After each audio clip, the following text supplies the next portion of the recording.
Alright, so we're out here on the Sovereign 24 that we more or less have finished restoring.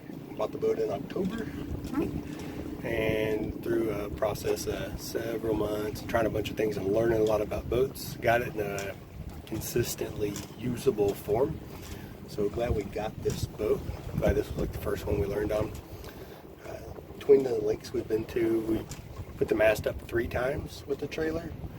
And now the boat's on. Feels like more than that. Now the boat's on Chickamauga and wet slip here in Tennessee, so it's convenient, local to Tori's house, and it makes sense instead of always trailering it. But just wanted to kind of do an update and show what the boat looks like now after we've done the exterior paint, interior paint, cushions, and got it usable.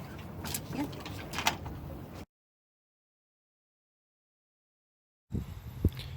Alright, I'm going to do a quick walk around of how we got the Sovereign. So it's 1987 Sovereign 7.0 on a Magic Tilt trailer.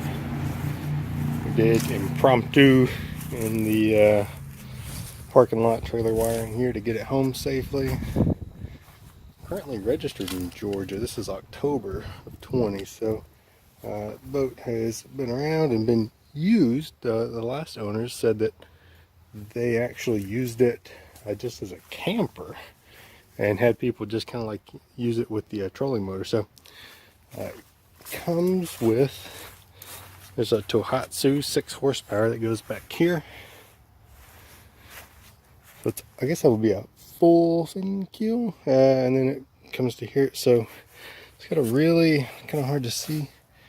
The coat appears to be coming off a lower level, and it might be the original paint. It's old, whatever it is, but trailer's actually pretty nice shape, a little rusty on the fenders, and 2 of the tires are old, but made it from Cleveland, Tennessee to Rockville, Tennessee, like Murfreesboro. So about a 2-hour drive, and they held up carefully. So keep moving here. We'll go on up.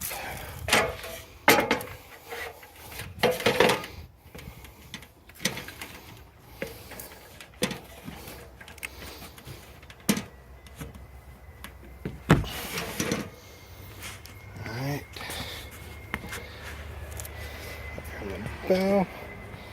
The deck felt really solid. I couldn't find any laminations, like even this, like it's all pretty strong. Lines are used to hold everything down are pretty old and weathered, so I imagine that the masts have been down for some time, but it was tied down good. We didn't really make any modifications to that. The rigging has been in this shape for a while, but it appears to be good. Like the hardware, I don't see any stress cracks. I didn't see anything on the rigging that scared me. These spreaders are interesting. They taped over like a foamy section, so I'll have to see how that actually performs. The teak, like most old sailboats, have to be sanded and refinished. And a couple of the blocks, like you'll see like right here, so that all need to be replaced with the lines, of course. Comes with 3 winches. They were free. A little clunky. Lazarette's back here. The fuel is in here. That is where the fuel swim steps are. The outboard fuel, the tiller rig. We got a level gauge, which does not work. Compass, pretty nice.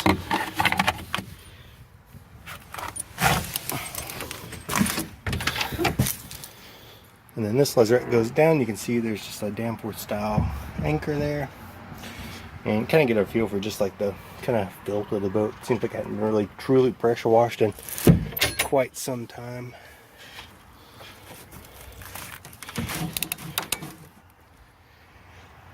So yeah, more of the teak here. So I might just try to sand this and just see if I can make it look decent. They say don't use a wire wheel on teak, so I have to be careful with sanding method. But yeah, let's go inside.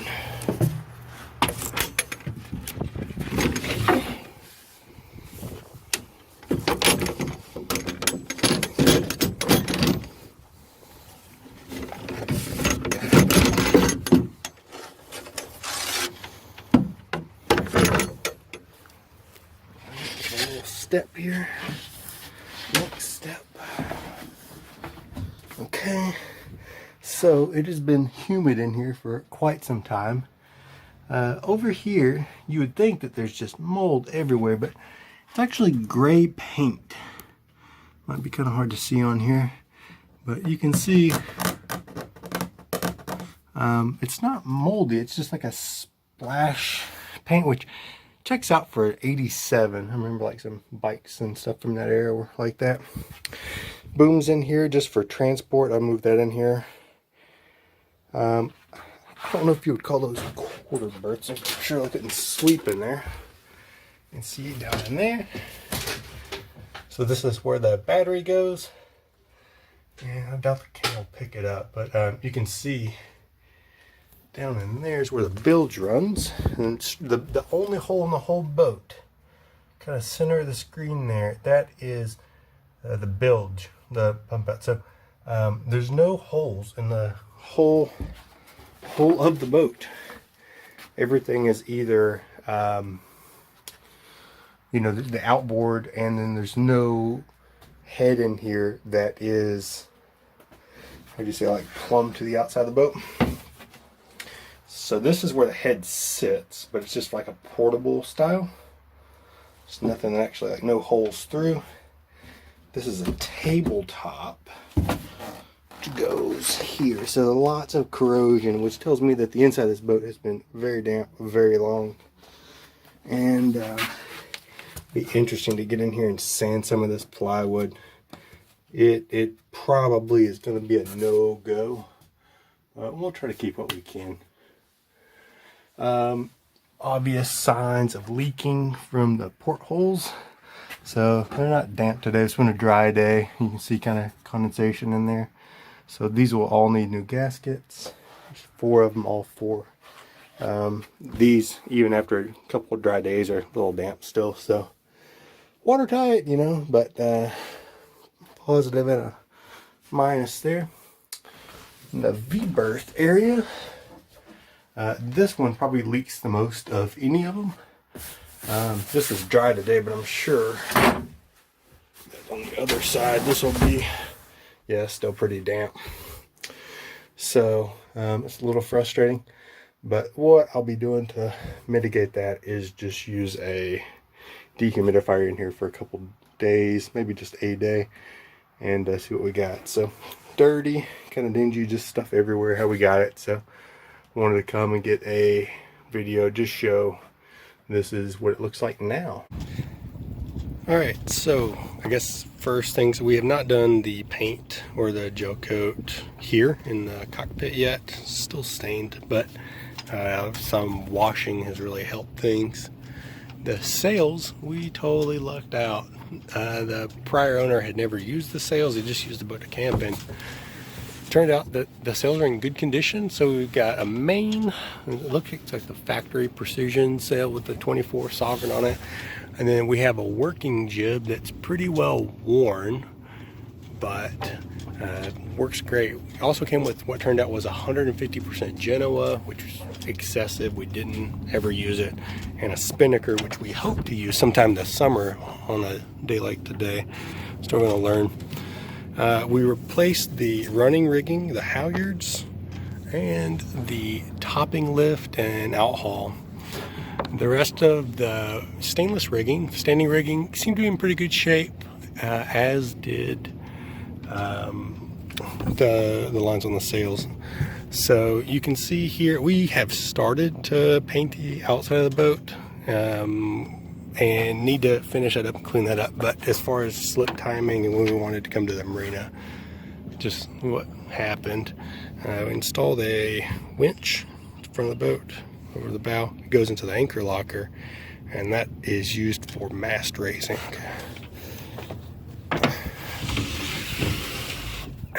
inside the boat.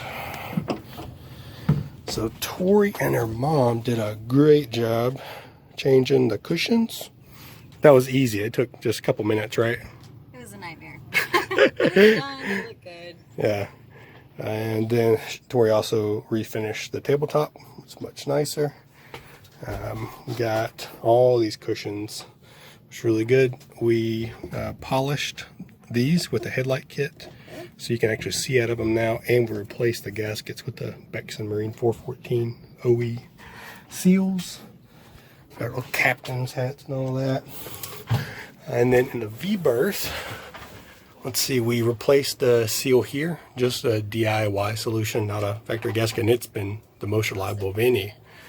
And then we got this 4-inch memory foam in the V-berth, which is really nice. The biggest change that we made, good point, Tori, is we actually changed the paint in here.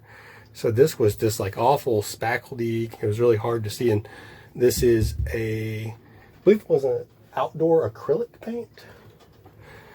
Yeah, but it's an acrylic made for outdoor, not an enamel. And it was just from Home Depot, and it's held up awesome. So really a big fan. That was probably the best change I made to the inside of the boat. But much more friendly in here now.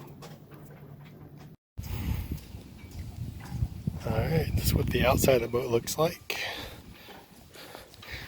So this is Total Boat Wet Edge Fighting Lady Yellow on the side.